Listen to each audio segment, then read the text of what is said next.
মুসলিমে ফুসুকুন, মুসলমানকে গাল দেওয়া ফাসিকি। গাল ভালো লোক দেয় না খারাপ লোক দেয়? গালটা ভালো না খারাপ?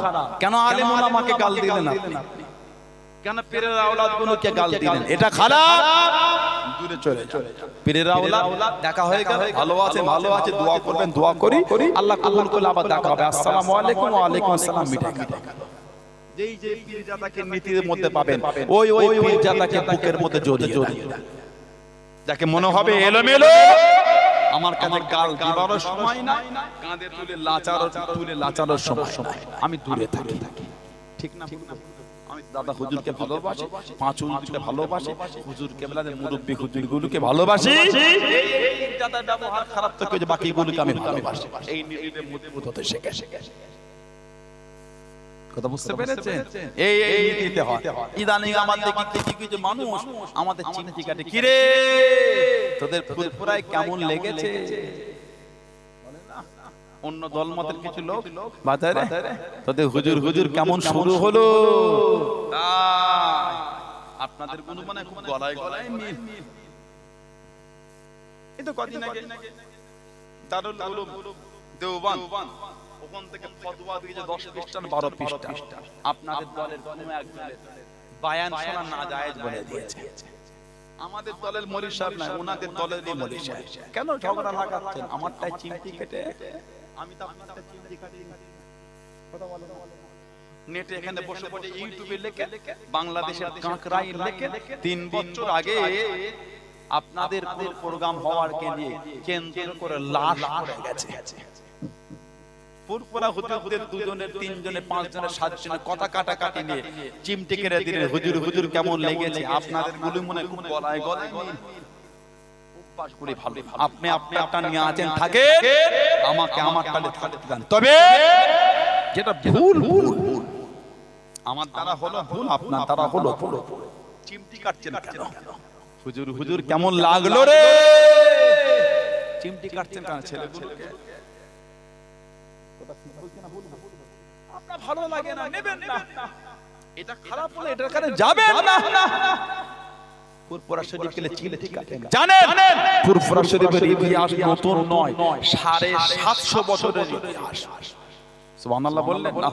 আমার দাদু মেদিনীপুর টাউনে আছে হাজাতে হাজি মাওলানা মুস্তাফা মাদানী রাহমাতুল্লাহ। হাজাতে মাওলানা মুস্তাফা মাদানী রাহমাতুল্লাহ, উনি মুরিদ ছিলেন মুজাদ্দিদিয়া তরিকার ইমাম হযরত মুজাদ্দিদ আল-ফিসানি আহমদ ফারুকি সরহিন্দি রাহমাতুল্লাহ। আরবির 1000 শতাব্দীর মুজাদ্দিদ। বাদশা আকবর দিনে ইলাহি লিখে দিল, ও যুবক, ও আমার মুরব্বি বাবা মায়েরা বোনেরা মহিলা, আল্লাহর ওলি মুজাদ্দিদিয়া তরিকার ইমাম হযরত মুজাদ্দিদ আল-ফিসানি আহমদ ফারুকি সরহিন্দি রাহমাতুল্লাহ আলাইহি খলিফা মুনির মুতাকিদিনের বিরুদ্ধে দাঁড়িয়ে গেলেন, প্রতিবাদ শুরু করে দিলেন। ও যুবক, আল্লাহর ওলিকে জেলের মধ্যে বন্দী করে দিল, জেলের মধ্যে বন্দী করে দিল। আল্লাহর ওলি মুজাদ্দিদিয়া তরিকার ইমাম হযরত মুজাদ্দিদ আল-ফিসানি আহমদ ফারুকি সরহিন্দি রাহমাতুল্লাহ আলাইহি গভীর রাতটা কোন হলো খলিফা মুনির মুতাকিদিনের জেলে তরওয়ার সামনে গিয়ে দাঁড়িয়ে গেলেন, জেলে তরওয়ার সামনে গিয়ে দাঁড়িয়ে গেলেন। আল্লাহ পাকের হুকুমে জেলে তরওয়ার তালাগুলি খুলে যেত। জোরে বলুন সুবহান, আর একটু জোরে বলুন সুবহান। জেলের বাইরে যেতেন, জিকির আজকার করতেন, রাত শেষ হবার আগে জেলের দরওয়াজা টপকে দাঁড়াতেন। আল্লাহ পাকের হুকুম, ওই তালাগুলি আবার লেগে যেত।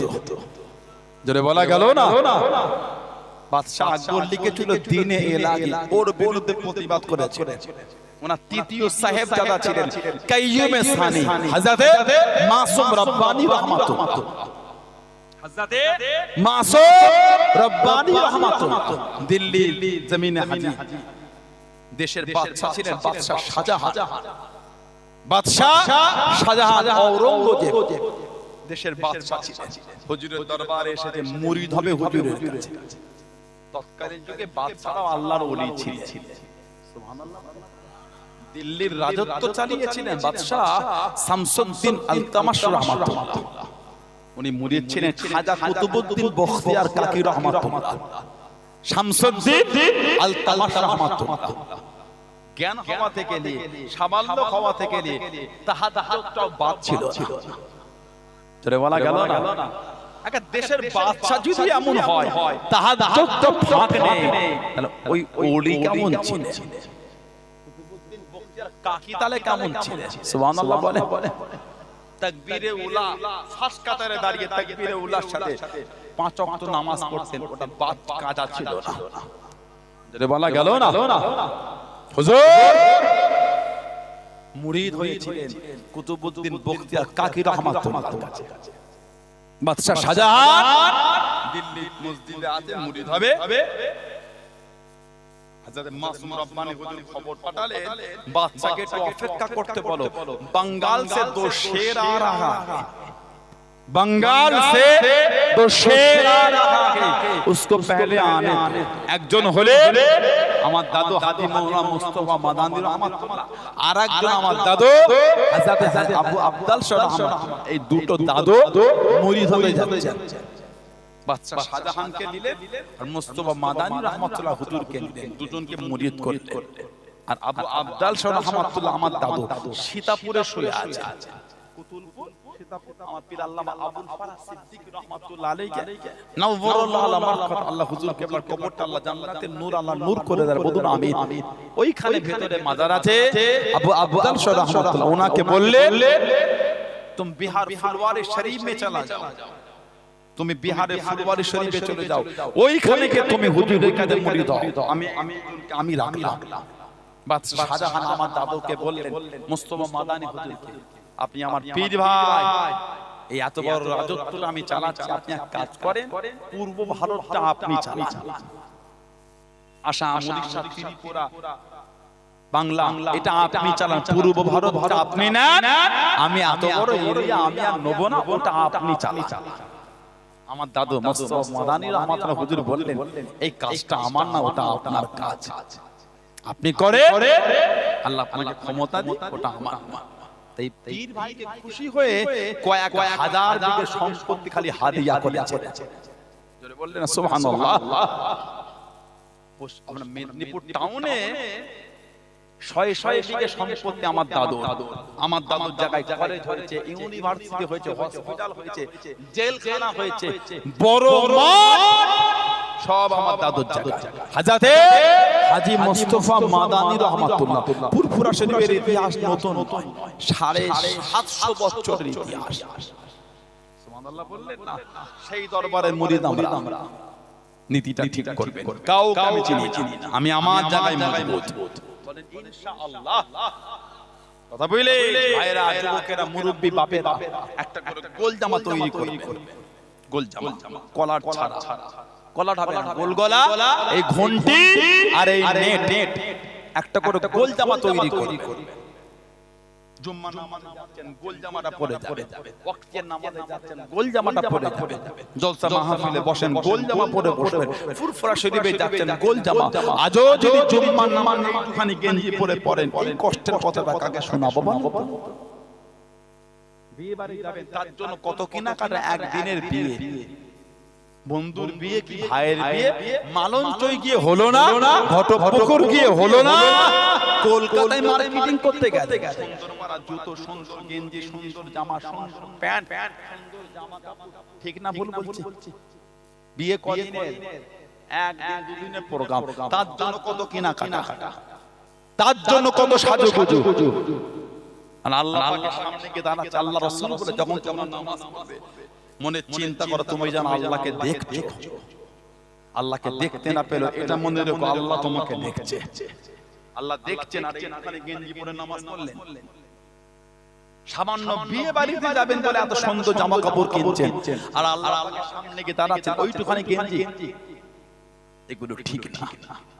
কথা ঠিক বলছে না ভুল বলছে? পাল্টা একটা গোল জামা করবে, কলার ছাড়া, গোল গলা, ঘন্টি আর এই নেট, হাঁটু আর পায়ের গাঁটের মাঝখানে একটা গোল জামা করবে। আজমি শরীফে যাওয়া লোক কেউ আছেন আপনাদের মধ্যে?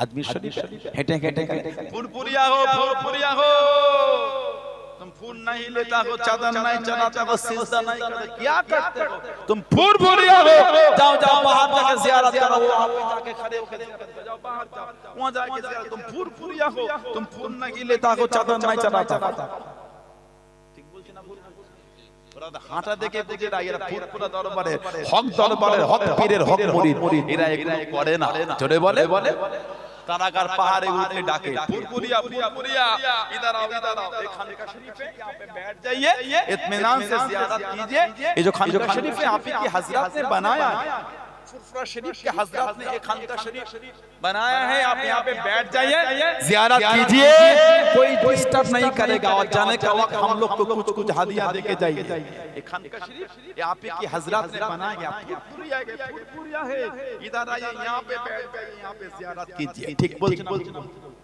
দেখেই ডাকছে খানকায় বসে জিয়ারত করো কেউ ঝামেলা করবে না এটা আপনাদেরই ফুরফুরা শরীফের হুজুর এই খানকা তৈরি করে দিয়েছে বলে না ওরা আমাদের দেখেই চিনে ফেলছে এরা এগুলো করে না সিজদা দেয় না এরা খালি সিজদাটা আল্লাহকেই দেয় জোরে বলে আর জোরে বলা গেল না এ ফুলও দেয় না চাদরও চড়ায় না না